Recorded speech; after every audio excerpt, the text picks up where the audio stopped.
راح اخوي راح. ما راح هذا راح سوق. والله الليلة انا انا ما تدفق.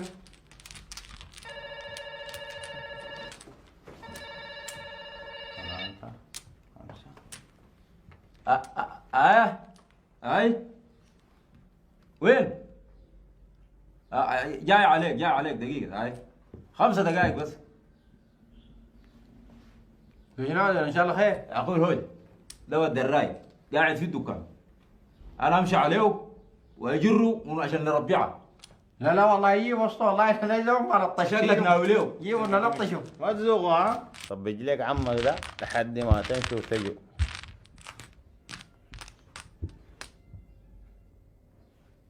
يا اخي ما تشيل يا اخي، والله سرحانك كتير. والله صراحة أنا أبو الحزن فاض بي يا أخي ولا ابن الصبر ذاته يا أخي. اها اوعى تقول لي ده الموضوع ذاك. ما يا هو ذاته في غيره يا أخي. يا أخي أنا بقيت أعد النيوم يا أخي، وإن جات نغمة صغيرة تجيني في النوم تقول لي وينك يا فارس أحلامي ومستقبل أيامي. والله يا ضيف بقيت شاعر يا اخوي. عزول الله هنا البيضة يخليك تقول أكثر من الشعر. لا لكن أنت شين عرفك بالرومانسيات والحب والمحاسيس. الرومانسيات دي ما عندك فاتة ما قفزوك كده اللب غطيت معونك معاه بالتعمق وهلاس. الحمد لله الحمد لله يا اخوي. هي خلك مني، انت عامل حسابك يعني عامل ترتيباتك. هذا لا ترتيبات شنو عليك الله يا كده توابك هي من الأول. اها يا مجيد ان ما وافقت. لا اله الا الله انت هذول مالك حاقد كذي وزول ما عندك قصدك محاسيس معانا يا اخي. يا اخي ما تخلي حقدك ده يا اخي تفاول لنا خير يا اخي. انا خايف عليك. ما تخاف علي واقول لك كلام قالوا قتلوك ولا جوق قوم رح راح وين؟ ارع عليهم عنده هلون هالسعدي السعد خير البر عاجله. طبعا انت خاله والخال شريك الوالد، انا حبيت انك تكون في الصورة.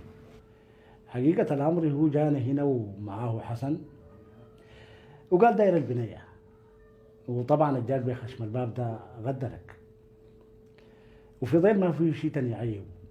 يعني مما قام معانا هنا في الحي ده لا شفنا منه لا سمعنا منه. بس الغريبة في ضيل ما اداني فكرة عن الموضوع ده. الله يا في ضيل ما كانت المحارية فيك. والبنية رايحة شنو يا أبا بكر؟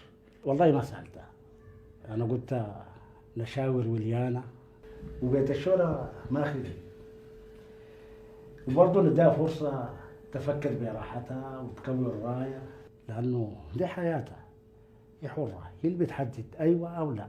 شو الخير يسوي رب العالمين. في ضيل طيب أفضل.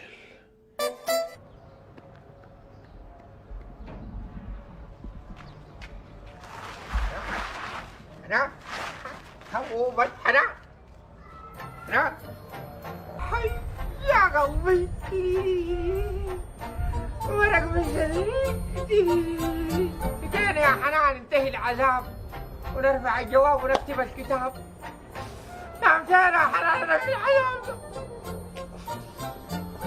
حبيبي هي الوردة دي حنان يا حنان. اسمعي يا مجيد يا اختي، ما تقعدي تلفي وتدوري، قولي الكلام عديل بالدغري. والله يا بنت امي سمعت طراتيش كلام كده. سمعت شنو ومن مينو؟ من منو دي خليها، المهم اني سمعتها. سمعت شنو؟ فضيل. فضيل ماله؟ والله قالوا يعني فضيل بدون يعرس فيني. عليه الجماعة اللي ما توخروا يا اخوي هي ما توسوس فينا عليك الله يا اخي. مجيده ما شرطي فضيله. وبعدين يا فضيل الجماعه ما تاخروا يا اخي، قالوا لك يومين 3 بالكثير اسبوع. في ذمتك اسع الاسبوع ده تم؟ ما تم، لكن اليومين ما تم يا اخواننا. لا اله الا الله محمد رسول الله. اصبر ما تضيق، بعد الضيق الفرج. اقول لك كلام تعال لي بعدين المغرب يا غالي ناخذ عمامنا ونمج على عمك نقطع عرق ونسيح دمه. سمح هاي سمح يا فضيل.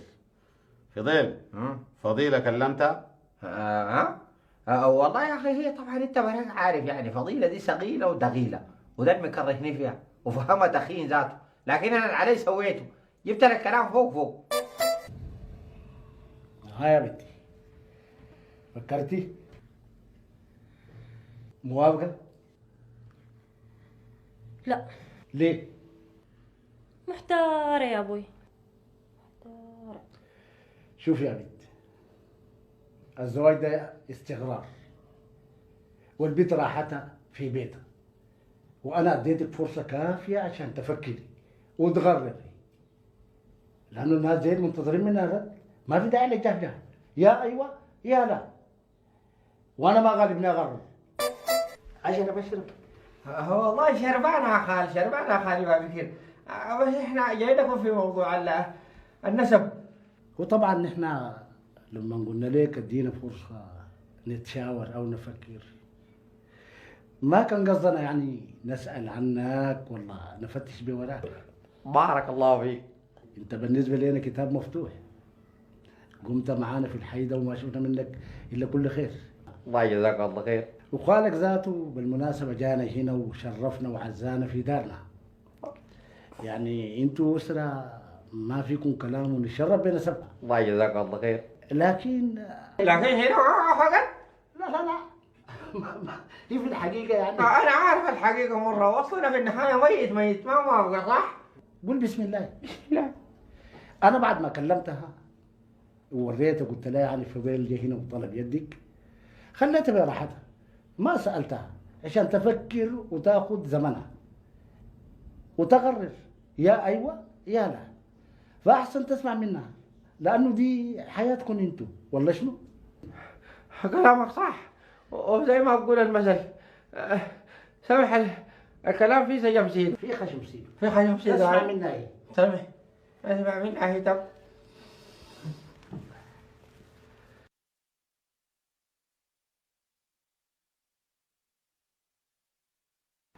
يا سلام، مويت العرسان الواحد ما يتخاف ويشرب طوالي.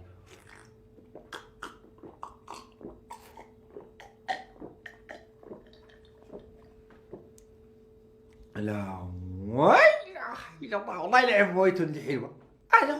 هذا والله ده النسب والله بلعب. الليله جات